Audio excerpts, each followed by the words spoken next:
For more than 30 years, I've been serving as a counselor to people with troubles.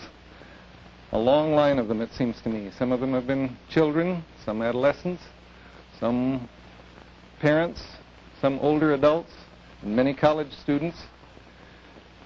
And as I think back over the years, it seems to me that many of them are people like you and me, people with problems in regard to their marriage or their family, their home, their schoolwork, and so on.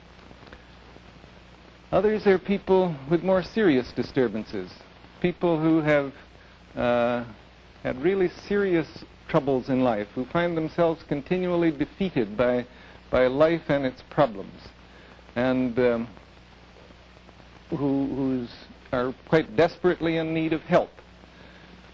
Others are people with even more serious difficulties, people who have really withdrawn from the world and back into their own private world, where they've left life because it's been too difficult for them to face, and have gradually gotten back into a world of their own where it's very difficult to get at them. Now, I think that there are some things that I've learned in these years of work that I would like to try to tell you about. I think that I've learned something about the kind of relationship that can be helpful in working with individuals, and I'd like to share some of that with you. I might say, first of all, that I've had a good deal of unlearning to do, too. When I first went into this work feeling quite proud of my newly gained psychological knowledge, I thought that I would surely be able to diagnose and understand the cause of a person's problems and try to explain that cause to him and be of help to him in that way. Well, I found that I could often make a diagnosis of his difficulty. I think that in many instances I was correct, but I found that it didn't particularly help to try to explain to a person the cause of his difficulties. Then I also felt pleased with the fact that I would be able to make suggestions to them, that I would be able to, having understood the cause of their problem, to help an individual by giving him sound suggestions as to what he should do and the ways he should behave and the course of action he should follow. Well, I did that. And it seemed to me that at times it was quite satisfying to me to make those good suggestions. But again, I found that it did not help. People simply are not helped by advice. If they were, they would never have to come to a counselor. Because people with problems have had dozens of individuals giving them advice. They've had advice from their friends and their families and their lawyers and their doctors. If advice would help, no one would ever come to a counselor because they would already have had plenty of good advice.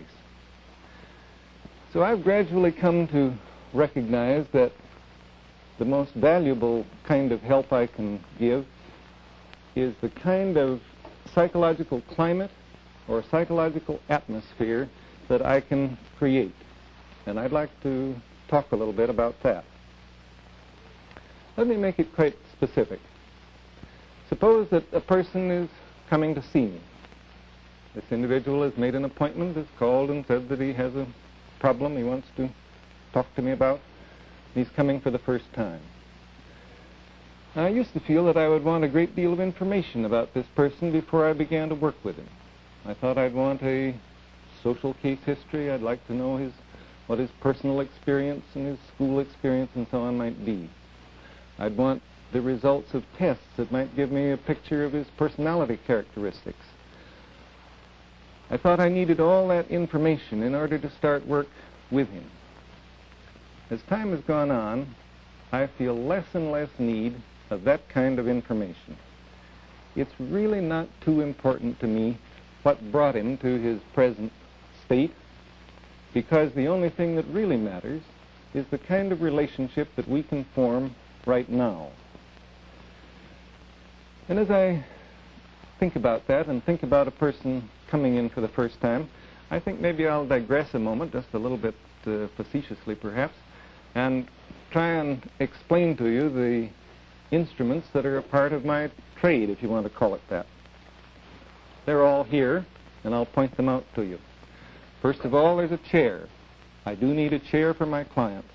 It has to be firm and strong and comfortable. If it fulfills those requirements, I think it's adequate. Then, second, I use this tape recorder. Frequently, I want to make a recording of the interviews that I am holding because it helps me to go back afterward and listen to the interview and perhaps catch some of the feelings that I wasn't quite aware of at the time. It also helps me to see where I've made mistakes or perhaps I haven't understood adequately. It helps me to hear inflections and tones of voice that at the time I might not have caught because they were too subtle. So a recorder is a helpful instrument in my work. And then you may get a chuckle out of this, but the third instrument is a box of Kleenex. Because as men and women get deeply into their problems and as they get below the surface and begin to deal with the things that really trouble them inside, it's the rare person who doesn't shed at least a few tears at some time or other. Well, those are three of the instruments. The fourth instrument is me. I have to face the fact that I'm the instrument which is most important in my work. So, what about me? The chair doesn't very often fail. I've never had one collapse. The box of Kleenex, that always stands up, providing I have enough. The recorder usually functions adequately, though I've had it go wrong. But I'm the one that I'd better think most about. It's my attitudes which are most important. And the real question in my mind when a person comes into my office is, will I be able to create this climate which can be of help to him? I never can be sure, but I can at least share with you some of the things that I feel go to make up that psychological climate of helpfulness, the kind of relationship that seems to be effective in working with people. I think the very first element in that is that I find that when I'm of the most help, those are the times when I am genuine, when I'm real. One word that I like to describe it is when I'm transparent, when it seems as though there is nothing hidden from this person that I'm working with. Now, what I mean by that is that whatever I'm experiencing is really known to me. It's open to me. I know what I'm feeling.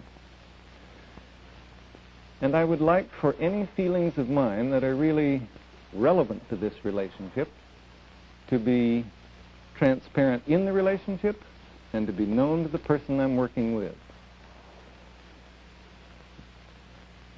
What are some of the feelings that I'm likely to have? Well, as I work with individuals, gradually I come to care. I really come to care in regard to this person. And I'd like for that to show. Another feeling that certainly is very often real in me is one of compassion. Because sometimes individuals have had lives of terrible loneliness and real torment.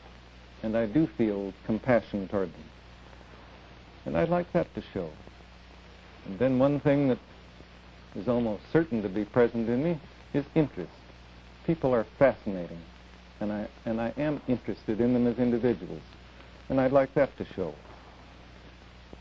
And then I feel a desire to really understand them in a way that seems to catch their point of view, and I'd like that to show. But then suppose I have other feelings. Suppose I feel somewhat bored with this individual. Well, I'm not proud of it, but I'd like that to show too. Or suppose I feel resentment. I don't very often resent my clients, but if I do, or when I do, I would want that to be evident to the person too. The point is that I don't believe a therapist can be helpful to another person unless he can really be himself. And being himself means letting any of his real feelings be present in the relationship. Now, it doesn't mean that I'm going to talk a lot about these feelings that I've mentioned. As a matter of fact, I'm pretty quiet in an interview. I don't really say a great deal. But I would like it for my feelings to really be visible and evident to this other individual. I want to be real and open within myself so that I communicate just one message. Now, that may sound a little strange, but often we communicate more than one message, and that's very confusing. Suppose I resent the fact that a client of mine is taking too much time, but I cover it up. Well, then he hears one message, but he's actually receiving another message too, because he may sense my resentment. I think we sense lots of things that we don't really understand easily. Or suppose I really care about this person, but I cover that up by trying to take a strictly professional, cool attitude, and I don't let it show. Well, then too, the client is getting two messages. On the one hand, there's this coolness. On the other hand, perhaps he does sense a warmth in me. I would like it to be just one message. It may seem a little odd to you that I give so much stress to the therapist being real, even when his feelings are not those that he would be very proud of. I think perhaps I can illustrate the reason for that by telling you a story. There was a counselor in our staff who one day received a message that one of his children had been hurt. And naturally, he was greatly upset, and his first thought was that he would cancel the rest of his appointments for that day and go home and find out how serious the trouble was. And then he got to thinking about his next client. This was a client who came from a long distance, way out of town. And the counselor thought, I can't do that to him. He's come a long ways. I'll see this one person and then I'll go home. And so he had the client come in. He tried to listen to him. He tried to be sympathetic and understanding. But all the time his mind was really on his child and wondering how serious the accident had been. And the interview didn't go well. And finally, he realized this can't go on. So he said to the client, I'm very sorry. I keep trying to listen to you, but I really am not adequately paying attention to you today, and the reason is that my little boy has been hurt, and I don't know how bad it is, and I keep thinking about that all the time. And the client sat back in his chair and said, oh, it's you. I thought it was me. I don't know whether you get the real point of that story, but you see, when the counselor was not real and he was trying to put up a front of understanding and sympathy that he wasn't really feeling, the client sensed that something was wrong, but then directed all that feeling against himself and thought he must be the one who was doing something wrong. So it was a great relief to him to when the therapist became real instead of trying to put up a false front. So, as I say, the first element in this relationship is that I want to be real, I want to be genuine, I want to be transparent. Now, a second thing that I find of a great deal of help in working with my clients is if I prize the individual, if I feel a real liking and acceptance and warmth toward this person. Here's a wife, let's say, who's full of bitterness toward her husband, making all kinds of complaints, some of them pretty extreme complaints. Can I really be acceptant of this individual? Can I really accept her as she is, with all her bitterness and hate? Or here's a man who's obviously bright, and yet who sits there telling me that how completely inadequate he is, that he really can't do a thing, that he is utterly impotent to meet life on any reasonable terms. Can I accept a person like that? Can I accept him as he is?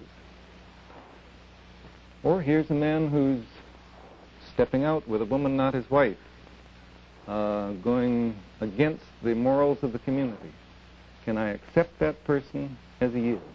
It's that kind of question which continually comes to mind. Do I accept a person in the way in which he really presents himself, or do I form a judgment about him? I think that acceptance means a willingness for a person to be separate. Now, it's very, very hard for most of us to let another individual be separate. We want him to be someone like me. We want to judge him. We want to say things like, well, that's wrong. Or we want to say, well, I had an experience like that, but I wasn't depressed by it. We continually try to see him through our eyes instead of letting him be a separate individual with his own feelings, his own attitudes, and his own behavior. And if there's one thing that I've learned in my experience, it is that I want to value him as he is, with the potentialities he has, to be sure, but I want to value and prize and accept him as he is. A separate person with the right to his own feelings and his own behavior and his own way of seeing things. And that last brings me to the third element in the kind of relationship I want to create. Can I understand this person sensitively, accurately? Can I understand him with empathy, which means getting inside his world and seeing his world from his own point of view? Can I really sense the flavor of his feelings and the attitudes that he's talking about? Here's a bright, attractive, married woman who tells me that she finds life so hopeless that she often considers suicide. Can I really understand how, with all her good qualities, nevertheless life can seem that way to her? That's what I mean by really understanding from within. Can I see how remote and alone and hopeless she feels, in spite of what all the rest of us might think of as very positive elements in her life? Or a boy at the state hospital who gives me a confused story about property assessments of all things, and tries to tell me how property is assessed, and once it's assessed, it stays that way for a long, long time, even though the property keeps changing. And as I listen and listen to him talk about that, I begin to sense the meaning, that he's trying to tell me that though things remain the same on the surface, yet things are changing underneath. And I'd like to really sense the way in which that seems to him, and through his garbled talk to get the personal meaning that he's trying to communicate. Now, it's simply incredibly difficult for most of us to simply understand without judging, to see the other person's point of view without making judgments about it. We have absolutely no experience of that kind in our social conversation or in our ordinary life. When you listen to this talk, or when you listen to your friends speak, you immediately begin to form judgments about it. You don't listen to try to get the other person's point of view. You try to make judgments of it from your point of view. That's why I find that in training counselors, it's terribly difficult to get them simply to be willing to understand from within and to stop at that point. I think people who do listen and understand and who don't judge are deeply valued in any community where they live. They get to be known as people who help. People ask, why does this help? Why does if you just understand a person, doesn't that confirm him in what he's doing? Doesn't it make him settled in his problems? No, that's not so. If I understand a mother who's rejecting her child, or an errant husband or someone of that sort, and can understand him accurately and accept him completely, then that creates in him the most positive basis for change that I know. That's the kind of climate which permits a person to change and makes it likely that he will change. Whereas without any understanding and without any acceptance, individuals are often frozen into the very behavior patterns which they wish they could leave behind. So I would like to be a very sensitive instrument in understanding and sensing just the flavor and meaning of what this person is trying to tell me, and letting him know that I do understand that and that I sense how it feels to him. Now, a fourth element in this climate I'm trying to describe, and this is the first element I have spoken of that has to do with my client, is the question of whether the client can perceive in me some of these attitudes that I've spoken about. He doesn't have to perceive them all the time, but it is the question of whether he can at times perceive me as acceptant and understanding and real. If he does perceive me in that way, and if I have those attitudes, then in my experience, constructive change in this other person is almost inevitable. He will move and change in ways that will help him to resolve his problems and will make him a socially more constructive person. But sometimes that's very, very difficult. One girl that I'm working with feels that what I'm really trying to do is to find out how stupid she is. And even though that's not my intent or my attitude, yet that is the way that she sees me. Or I think of a man whom I'm working with at the present time too, who says to me, "You don't really care. To you I'm just a guinea pig. You don't really care at all about me." Well, he's sure that I have no concern about how tormented he is. And yet actually, in time, perhaps he will be able to sense the attitude which I do hold toward him. Or there's another girl at the state hospital with whom I'm working who thinks that she hears me calling her bad names. Now, in other words, she doesn't perceive that I care, doesn't perceive that I have any regard for her. And yet, at times she does. And little by little, we're getting to the point where she can sense in me some of the attitudes that will make it possible to, for her to change and grow and be helped. So, even if I've achieved some of the attitudes that I have tried to talk about, I can't be sure that they'll be perceived by my client. Especially, I can't be sure that they will be immediately perceived by people who feel hurt and lonely and tormented and unloved. Well, I think those are the conditions which, if they exist, almost guarantee that a person will be helped. Now, am I just talking in very personal terms? Is it just a fantasy? Or are there facts that would back up this point of view? Well, I think you might be interested in one research study that I could tell you about.